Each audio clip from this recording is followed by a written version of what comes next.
జరిగినటువంటి GHMC election లో 10 లక్షల కోట్ల రూపాయలు తెస్తా అని చెప్పారు సెంటర్ నుంచి. ఒక్క రూపాయి ఈ రోజు వరకు తీసుకురాలేదు కదమ్మా. ఇప్పుడు ఇద్దరు మంత్రులు మన రాష్ట్రంలో, రాష్ట్ర అభిమానం ఉండాలి కదా. ఈ విషయంలో మళ్ళీ చర్చ పెట్టుకుంటే బీజేపీ ఎంపీల ద్వారా, బీజేపీ ఎంపీస్ ద్వారా తెలంగాణకి ఎన్ని నిధులు అందాయి అనేది నేను ఖచ్చితంగా మీతో మాట్లాడతాను.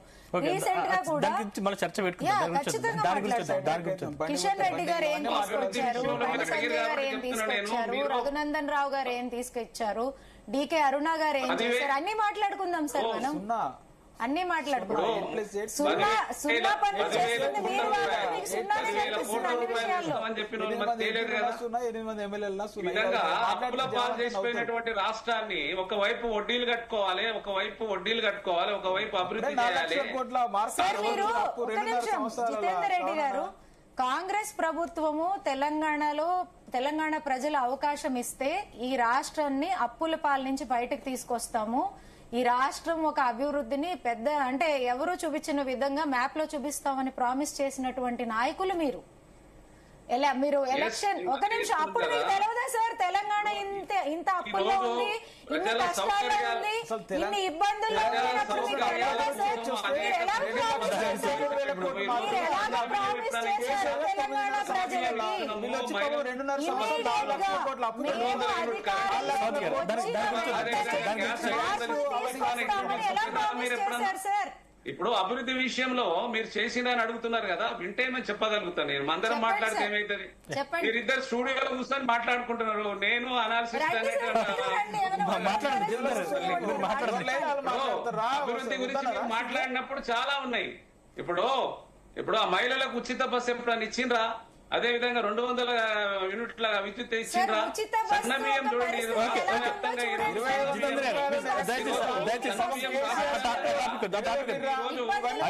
అభివృద్ధి గురించి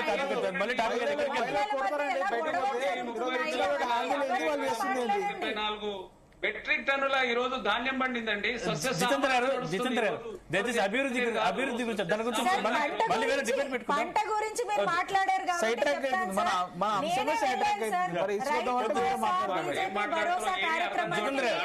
బాల్కసుమార్ మీద మీరు యాక్షన్ తీసుకుంటున్నారు, కళ్ళారా చూసి వచ్చాను సార్ నేను. రోజు బ్రహ్మాండంగా ప్రభుత్వం అనేది బ్రహ్మాండంగా చేస్తున్నది. ప్రజలంతా సంక్షేమం వైపు ఉన్నారు, అందరికి సంక్షేమం అందుతుంది. ఈ రోజు గ్యాస్ అందుతుంది, విద్యుత్ అందుతుంది. దాని గురించి వద్దు జితేంద్ర గారు, ఆ చర్చ వద్దు. మనం కేవలం ఇప్పుడు మనం బాల్కసుమార్ ఇష్యూ గురించి మాట్లాడుకుంటున్నాం.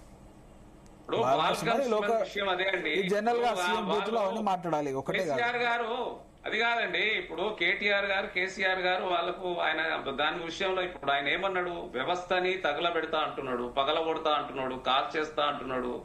దాని విషయంలో వాళ్ళు కేటీఆర్ గారు దీని మీద సమాధానం చెప్పాలి. ఆయనకి ఏం విద్యాబుద్ధులు చెప్పిండండి? ఉద్యమం నడిచింది, అలా ఆ రకంగా అఖండ ఆంధ్రప్రదేశ్ లో నడిచింది. ఆ రోజులు ఎన్ని చేయగలిగారో చేసిరో అన్ని అయినాయి. ఈ రోజు ఒక రాష్ట్రాన్ని సాధించుకున్న తర్వాత కూడా మరి పగలగొడతా తగలగొడతా అంటే ఇప్పుడు చట్టం ఊరుకోదు కదండి, జైల్లో పెడతారు.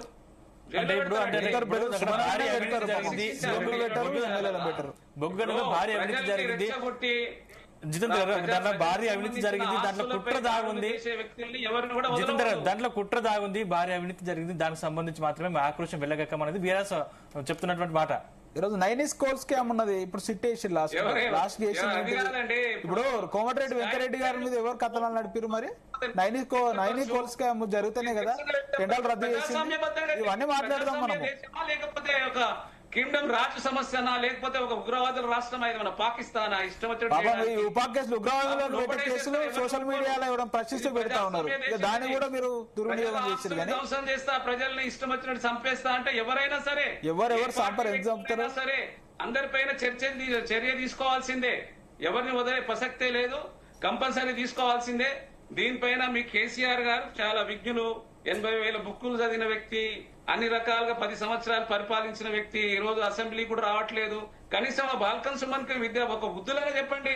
ఎన్ని కేసులండి తనమైన మాట్లాడితే గొడవలు ఎప్పుడు చూసినా గొడవలు పెట్టుకోవడం ప్రజల వాళ్ళతోటి ఇప్పుడు మున్సిపాలిటీ విషయంలో ఏం జరిగింది గొడవ జితేందర్ గారు మీకు తెలుసు కదా, ఆ రోజు రాజ్యాంగబద్ధంగా ఆ రోజు చైర్మన్ ఇవ్వాల్సిన పని 50 రోజులు చైర్మన్ ఇవ్వకుండా పెట్టింది ఎవరు? మీరు కాకపోతే ఎవరు? లాస్ట్ కు ప్రజలు మా వైపు ఉన్నారు, మేమే చైర్మన్ పీఠం కైవసం చేసుకున్నాము. చేయాలి కానీ ఇష్టం వచ్చినట్టు కాల్ చేస్తాం, కూల్ చేస్తాం, తగలబెట్టండి అని చెప్పి శ్రేణులకు వాళ్ళకు ఆదేశాలు ఇస్తే రేపు ఏదైనా జరగరాంది జరిగితే వాళ్ళ కుటుంబాలు నాశనం అవుతాయి, వాళ్ళ భార్య పిల్లలు రోడ్డుపై వస్తారు. ఈయన కాపాడగలుగుతాడా? అదేనా చెప్పేది? అల్లు అర్జున్ ఇంటి మీద దాడి చేసి రెడ్డి పెళ్లికి పోయి ఆశీర్వదించి హెలికాప్టర్ పోయి వచ్చిందని చెప్తా ఉన్నాము. అదంతా మీకు కూడా వర్తిస్తుంది కదా అంటారు. కేసీఆర్ గారు నీతులుగా చెప్పాల్సింది ముందు మీరు చెప్పాల్సింది ఎవరు? మీరు సీఎం రేవంత్ రెడ్డి గారికి చెప్పాలి, మీ ఎమ్మెల్యే గారికి చెప్పాలి. ముందు ఇద్దరు ఎమ్మెల్యేలను మీరు సస్పెండ్ చేస్తారా? అడ్డంగా ఇప్పుడు అధికారంలో ఉన్న వాళ్ళు ఎట్లా అంటే కొంచెం సోయి పెట్టుకొని మాట్లాడితే బాగుంటుంది. ఎందుకంటే ఎవరైనా అధికారం ఉంటే వాళ్ళు ఎమ్మెల్యే స్థానంలో ఉన్నటువంటి ఎక్కువ జాగ్రత్తగా ఉండాలి మనం. ఎందుకంటే ప్రజలు మమ్మల్ని ఎక్కువ వాచ్ చేస్తారని చెప్పేసి. ఇతను మాజీ ఎమ్మెల్యే అడ్డంగా నరికేస్తా అంటే కేసు ఉండదు, ఫ్యాక్టరీని అంటుపెడతా అంటే కేసు ఉండదు, ఒక్కొక్కరిని తొక్కుకుంటా పోతా అంటే కేసు ఉండదు. మేము చెప్పేది అది కదా.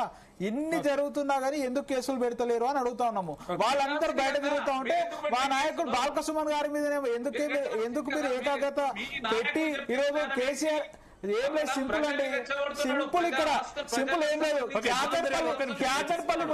క్యాతర్పల్లి మున్సిపాలిటీ అనేది సుమన్ గారి నాయకత్వంలో బీఆర్ఎస్ పార్టీ గెలుచుకున్నది.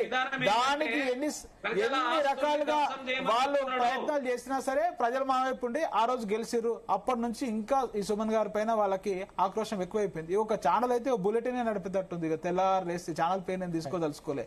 అంటే ఈరోజు సుమన్ గారు అంటే ఎందుకు భయం అంటే తను ప్రశ్నిస్తారని భయం. ఈరోజు మంత్రి వివేక్ గారి ఆగడాలను ప్రశ్నిస్తా ఉన్నాడని చెప్పేసి మంత్రి వివేక్ గారు వాళ్ళు ఇస్తానటువంటి 40,000 ఉద్యోగాలు తను సొంతంగా ఇస్తా అన్నాడు. ఆ ఉద్యోగాలు ఏమని ప్రశ్నిస్తా ఉన్నాడు అని చెప్పేసి ఈరోజు సింగరేణిలో జరుగుతున్నటువంటి కోల్ స్కామ్ల గురించి ప్రశ్నిస్తా ఉన్నాడు అని చెప్పేసి సింగరేణిలో జరిగినటువంటి 15,000 కోట్ల రూపాయల స్కామ్ల గురించి ప్రశ్నిస్తా ఉన్నాడు అని చెప్పేసి ఈరోజు ఇవన్నీ ప్రశ్నిస్తా ఉన్నాడు. ప్రశ్నించొద్దు అని చెప్పేసి ఈరోజు సుమన్ గారిని ఏ విధంగా లోపలేయాలని చెప్పి చూస్తా ఉన్నాడు. కానీ సుమన్ గారికి ఉద్యమంలో 226 కేసులు ఉన్నాయి. మీరు ఇంకొక 226 కేసులు ఇప్పుడు పెట్టిన ఈ 2 ఏళ్లలో మళ్ళీ వచ్చే బీఆర్ఎస్ ప్రభుత్వమే. మళ్ళీ సుమన్ గారు మీరు చూడండి మళ్ళీ చట్టసభలలో ఉంటాడు. నిజంగా కాంగ్రెస్ గాని బీఆర్ఎస్ గాని ఈ విధంగా పొగడుకుంటూ మాట్లాడుతున్నారు కదా. అసలు ఇది ఎంతవరకు కరెక్ట్? ఒక మీరు ప్రజల ప్రతినిధులుగా ఎంతవరకు కరెక్ట్ చెప్పండి. ఎలాగ మాట్లాడాలి మీరిద్దరు? బీఆర్ఎస్ ప్రభుత్వం ఉన్నప్పుడు మేము 1000 మందికి అవకాశం ఇస్తే ఉద్యోగాలు, కాంగ్రెస్ ప్రభుత్వం వచ్చాక మేము 5,000 మందికి ఇచ్చాము అనేలాగా ఉండాలి. ఒక నిమిషం నేను మాట్లాడేది వినండి.